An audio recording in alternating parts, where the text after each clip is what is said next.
Bonjour, c'est Lucas. Et Samuel. Nous vous présentons notre exposé sur les expériences d'un électron. On va expliquer à Samuel qui a quelques problèmes en physique les caractéristiques d'un électron. C'est vrai que je me pose souvent la question. On sait qu'un électron gravite autour du noyau de l'atome. On peut connaître leur position dans l'atome grâce à la configuration électronique. Mais ça, je te l'expliquerai plus tard.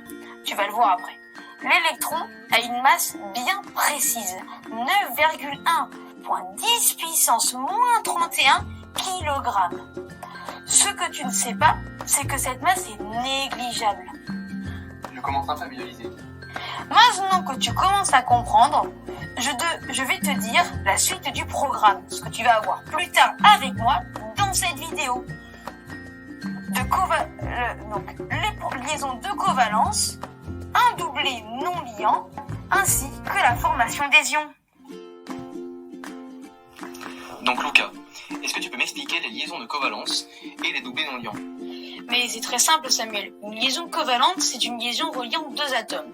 Une liaison covalente est représentée par un trait, deux électrons, selon la représentation de Lewis. Quand le trait est identique au cas de la représentation A, la liaison est liante. Et quand le trait est comme sur le modèle B, la liaison est non liante. Il existe aussi les liaisons doubles et triples qui sont beaucoup plus difficiles à casser. Donc si je résume, quand une liaison est liante, cela veut dire que deux atomes partagent deux électrons, s'il y a une liaison simple, et 4 électrons s'il y a une liaison double, ou 6 électrons s'il y a une liaison triple. Du coup, plus la valeur de la liaison est élevée, et plus difficile à casser. Ah mais tu as bien, même très bien compris, hein. Je suis content de toi et fier de toi, Samuel.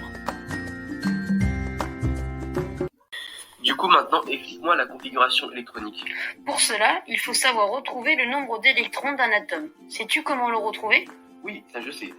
On utilise le nombre Z, qui est le numéro atomique, qui correspond au nombre d'électrons sur le symbole de l'atome. Les électrons sont répartis en couches électroniques autour du noyau. Oui, c'est ça. Et ensuite, tu remplis tes couches de valence, notées N. La première couche est saturée à 2 électrons sur la sous-couche S. La deuxième couche est saturée à 2 électrons sur la sous-couche S également. Et 8 électrons pour la P. Et ainsi de suite, tu as compris? Oui, mais je ne suis pas sûr. Ok, donc pour ça, on va faire un exemple pour vérifier. Donne-moi la configuration électronique la configuration de l'atome de fluor Z égale 9. Ok, alors, si Z est 9, il a 9 électrons. Oui. Donc sur la première couche, S égale 2, deuxième couche, S égale 2 et P égale 5. Et on peut vérifier sur le tableau périodique. Regarde, le fluor est un halogène. Oui, c'est exact. Bravo. Je vais à présent t'expliquer la formation des ions. Donc, Samuel, est-ce que tu sais ce qu'est un ion? Non, je me rappelle plus ce qu'est un ion. Ça tombe bien, je vais te rafraîchir la mémoire. Un ion, c'est un atome qui a perdu ou gagné un ou plusieurs électrons. Ah oui, je me rappelle, on l'a vu en cours. Les ions sont négatifs s'ils ont gagné un ou plusieurs électrons, ou positifs quand ils ont perdu un ou plusieurs électrons. Voilà. Et pour savoir s'il va en gagner ou en perdre, il faut regarder sa place dans le tableau périodique par rapport à la colonne des gaz nobles. Les gaz quoi?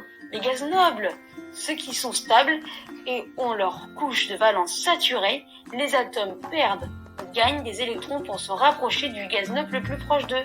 On dit qu'ils obéissent à la règle du duet ou de l'octet. Ah ok, donc par exemple, le fluor va en gagner un électron, se rapprocher du néon et former l'ion F-, alors que le lithium va en perdre un électron, se rapprocher de l'hélium et former l'ion I+. Tu as tout compris. Bravo.